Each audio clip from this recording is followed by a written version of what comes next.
What's up, everyone? Crypto Patrick here. Just wanted to give you guys a little update video on Ripple. I've been following Ripple on their Twitter, and for all you people right now that are taking a look at this is just a Ripple video that I'm doing to show some news, what's going on. And basically, they said that 14 hours ago on their Twitter that Nicholas Pelosi, the CFO of QLEX, it's basically a bank in Mexico, a really big bank system, said that they were one of the first banks to accept Ripple. They said we ran the cost on our end to see that this is 1,000% more efficient than what we were doing now. The Xrapid pilots all went perfectly. So if you guys can check this out right here, you can see that they basically said this. I don't know if it's on their Twitter right now, but this is really big news, guys, because this basically shows that more partners are now accepting Ripple and showing that it works. They're having a lot of things going on. Here, you can see it right. Mucho, you can see this on January 1st. Much to do, part 3 with Ripple. And then like they're actually promoting Ripple too. Ripple wants XRP to be Bitcoin of banks.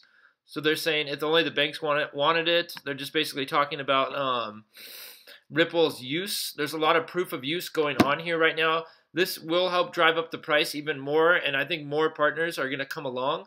So if you guys can read this right here, this is on Ripple. It says that you can read it right here. This is their vision, and it says solve liquidity management with Xrapid. This is why all you people new watching right now, this is one of the reasons why Ripple is so important and it's so useful. Is cross-border payments usually involve currency trade. Financial institutions and corporations generally solve this liquidity need in one of two ways. They open bank accounts where they send money and pre-funds to those accounts with local currency and credits. And basically, there's trillions of dollars trapped in these types of accounts. Much of that is working capital sitting idle. They buy FX services in large correspondent banks like Citibank. We mentioned earlier that there are a few banks large enough to provide these services. So the market isn't all that competitive. As a result, the little guy pays the price. We all know that banks, the big banks, like kind of control the world. You know, they're holding everyone hostage. They had that huge meltdown for the housing crisis where everyone lost their houses, and then all the banks got bailed out. So what does Xrapid do here? In the end, here's how Xrapid will work. Financial institutions and corporations will initiate a payment through Xrapid. Xrapid sources the most competitive liquidity option across all the exchanges and third-party makers it connects. So it basically makes a competitive liquidity option. That's good to have competition.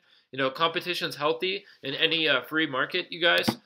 Whichever market maker makes the tightest spread takes the sending currency. Trading in XRP transfers the XRP to the destination in just a few seconds. Trades into the destination currency, and then settles it into the destination account. Okay, so basically, it's gonna send into it's gonna trade to the destination, and then it's gonna basically settle into their currency. So it trades into the destination's currency. I mean, that's really good, guys. That means that like you can just use this anywhere, and then any currency in that country, it's gonna basically determine the price and then go into that price of what it's worth in Xrapid. So in this end-to-the-end flow is instant, seamless, and enables FIs to service cross-border payments and on-demand basis with no more trapped working capital or expensive FX services. Remember, FX services is from large correspondent banks like Citibank. They buy FX services like large correspondents like Citibank. We mentioned earlier there are a few banks large enough to provide these services, so the market isn't competitive. So basically, that would take that away, guys, right there. And if you can read right here, while we talked about the cases for XRP for years, we finally started to see customers demand last year. As mentioned, this is a pivotal year, and people started to embrace the power of potential of not just blockchain technologies, but digital assets. The problem was institutional customers needed an easy way to connect with exchanges and market makers. Enter Xrapid. So they needed basically an easy way to connect with these exchanges and market makers. We built and launched Xrapid in beta last summer, just a few months ago. We built a pipeline of customers. Early adopters of Xrapid are mainly payment providers, not banks. Payment providers, guys. MoneyGram, like Visa type companies. We have publicly announced that QLEX, this is the one I'm talking about right now, MoneyGram, IDT Corporation, and Mercury FX are all piloting Xrapid, and we expect to announce more in 2018. So, I mean, that could shoot the price up more, guys, right there. These players are move fast and are hungry for a competitive edge, and often operate in emerging corridors where liquidity pain is more accurate. These customers are signing up on Xrapid beta, just like current customers. And so you guys can read more on this if you want to go on there, but they basically say they solve connection standardization with XVIA. They're saying they're solving these payment processes on behalf of their customers, making it more global. They integrate with a lot of different networks. You know, they connect with a lot of different banks across borders. Their strategy is basically to keep things. They basically have a lot of work ahead. They're going to be focused on their infrastructure, guys. So that's why there's a lot going on. That's why I think they're holding a lot of capital. They're holding a lot of Ripple right now. We believe financial institutions, fiat currency, and governments are here to stay. We'll partner with financial institutions, banks, and payment providers. And anyone that's saying that like it's not here to stay, right now everything deals with our current money system. Even if you have a BitPay debit card, like I have one in my pocket right now, I'll just show for this video. And whenever I use Bitcoin, it transfers into USD. So we're still using the infrastructure of like the government right now, even for like a lot of these ones. This is BitPay debit card. And with this debit card, I can go and convert to USD. They're coming out with LITECOIN debit cards. And then when you switch to Coinbase, I mean, that's how it's useful right now. You can't go to the gas station right now and pay with Bitcoin. Maybe in the future you can, but this just helps like facilitate to make it easier with our currencies, you know. And obviously we're all trying to make money and make a lot of money through altcoins in different ways. So it just goes on more that says we have a lot of work to do. We're proud of our team. We've accomplished to date. We have every reason to believe we'll achieve our mission so long as we stay focused on customers and put one foot in front of the other. So that's really good, guys. And if you look on their Twitter, there's a lot going on with QLEX. I was looking at some other things earlier. Let me see if there's this one thing I want to show you guys that might be here. I was just reading some news earlier and looking around, but that's mainly one of the things I wanted to show you. So Nicholas Palacios, CFO of QLEX, shared with our team, we ran our cost and said that it's 1,000 times more efficient. So you guys seen that right there. And then here's another article on Twitter. Since launching Xrapid beta last summer, we've signed 4 customers: MoneyGram, QLEX, IDD Corp, Mercury FX. I mean, all this stuff is really good, guys. You can go on the Twitter and look it up too, but they just released their Q4 report. You know, we got MoneyGram in the works. We got 2 more money partners that just happened. There's just a lot going on with Ripple. It's looking really good right now. I think it's a long-term investment. And right now you can scoop up Ripple for pretty cheap. When I was like, look at it, it's 128. We've seen it hover around 135. It's been pretty stable.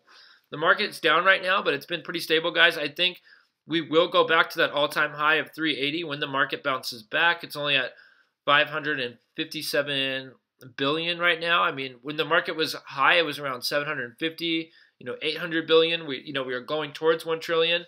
I think we are going to see a 2 trillion, guys, in 2018. So just remember, keep remembering that.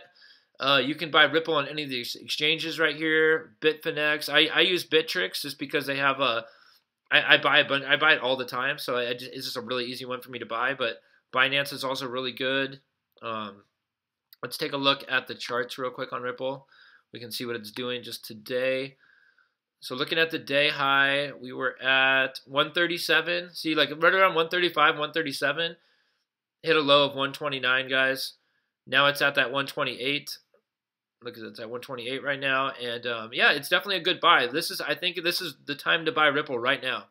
I would definitely, I'm going to go buy some after I make this video right now, but this is definitely the way to go, guys. We've seen, look at it, high as 170 on January 19th. We saw one of these lines of resistance right here. So it was at, right now, it's at 129. If it gets past 118, we see a 115 Ripple. That could be a really good buy, guys. I mean, I don't know if they'll go back down there, but if it does hit the 115 mark or below, that's the line of resistance, I would say. The next line of resistance would be, we've seen it go to 90 cents. Looking back here, let's look down here. There's 105. And then we saw, obviously, the very high Ripple of 380. It's not going to, I don't know if I can get right on it right here, but it's been a 380. So, yeah, Ripple's a good buy right now, guys. The market is, still staying right where it is. I think because of the Chinese New Year, nothing's bounced back yet. Everything's still about, half off 15% down. Bitcoin's a little bit more up than it has been before. You know, the market is slowly coming back, just like we've seen and predicted.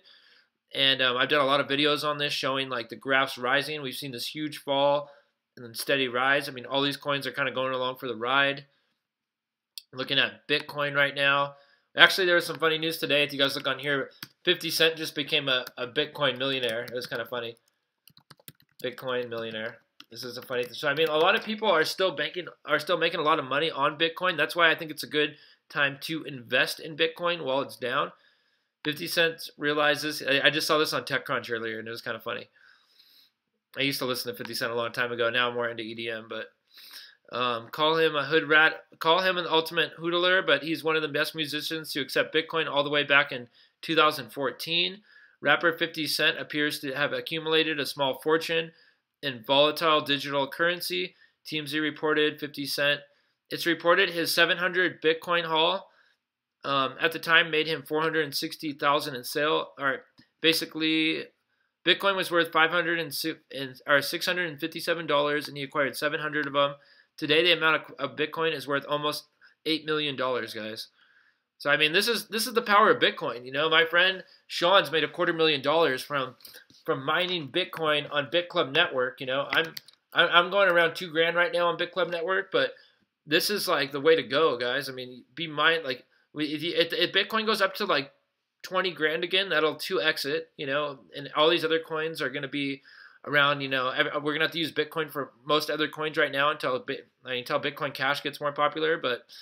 Yeah, mining Bitcoin, mining Ethereum for all these other day trades. Whenever you're doing swing trades, Ethereum, the price has been like super consistent. So mining Ethereum is always a good idea. That's why I promote. If you watch any of my videos, I've been promoting this all the time. But let's just look at Ethereum's price. Ethereum hasn't really like changed a whole lot. Look at it, it's about $1,000 still. It's hold its value. I mean, there's a lot of consistency on here. The price is still not that much to. For the transaction fees, I'll show you guys just the 3-month of Ethereum. I mean, it took a little dip, but it's probably the most stable out of any currency. All right, let's look right here. What are we on? I'm on Bitcoin. Go to Ethereum. These coins are so close together sometimes. Okay, so let's look right here on the 3-month of Ethereum, or the 1 month. Okay, so look, guys, we saw a 1,398 Ethereum on January 13th.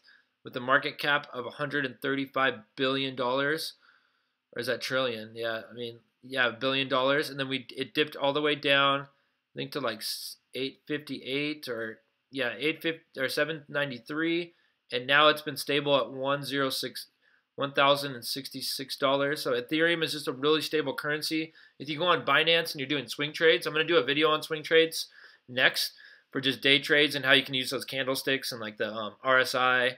And basically just showing exactly how you can swing trade. So I'll show you guys that, but Ethereum is a good one to use if you're going to be doing that. And yeah, that's it, guys. I think Ripple is a good buy still. I think there's a lot more potential coming out still. You know, maybe cross-border payments is kind of competing with Visa, but I think for the long run, we are going to see Xrapid be very useful. And just like Visa and MasterCard and American Express, you know, BMW and Mercedes and Mazda, there's room for other competitors in the market, guys. And right now, if it starts getting used more, we are going to see Ripple start maybe climb up the rankings. But it's going to have to hit like, you know, right now it's going to have to 3x time. It's going to have to 3x more than Bitcoin. But at the same time, Bitcoin might go up too. And I think Bitcoin Cash is in the works too to go up to a $2,000, $3,000 coin in 2018. All right, well, you guys heard it first. Make sure you guys subscribe and hit that like button if you find this video entertaining or any of my videos.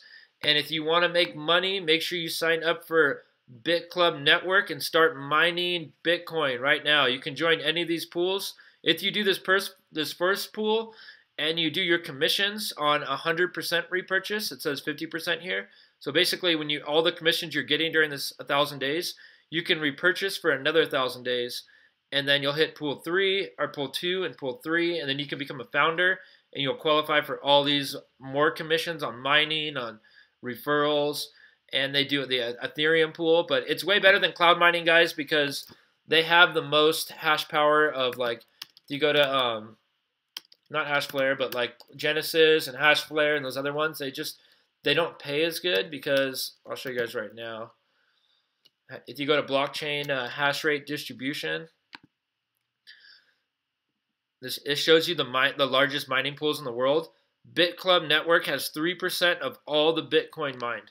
You don't see Genesis, you don't see these other cloud ones, and it's because they have the largest. In Iceland, I think they have one of the largest pools for mining. If you look at a BitClub network, Iceland facility, you can kind of just see on here. I'm just going to show you guys real quick.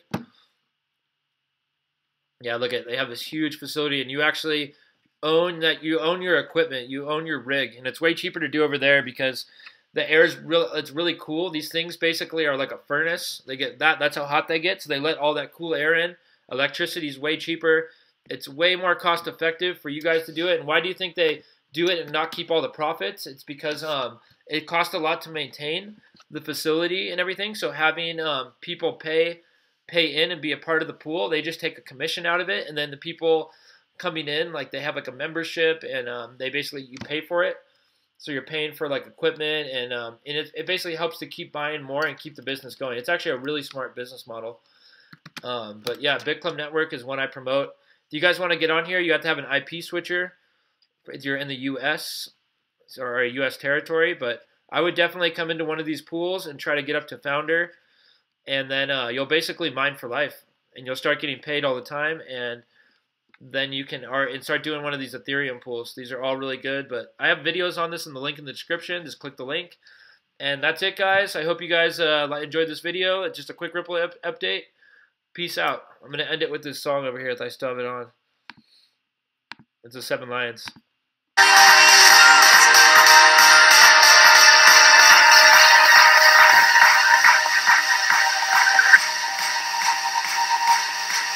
Okay.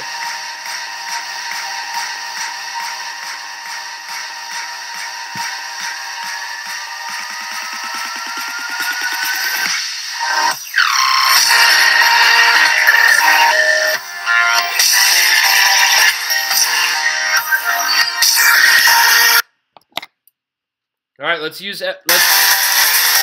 Xrapid, guys, so we can be worlds apart and send money. That's all I got to say. Peace out, everyone.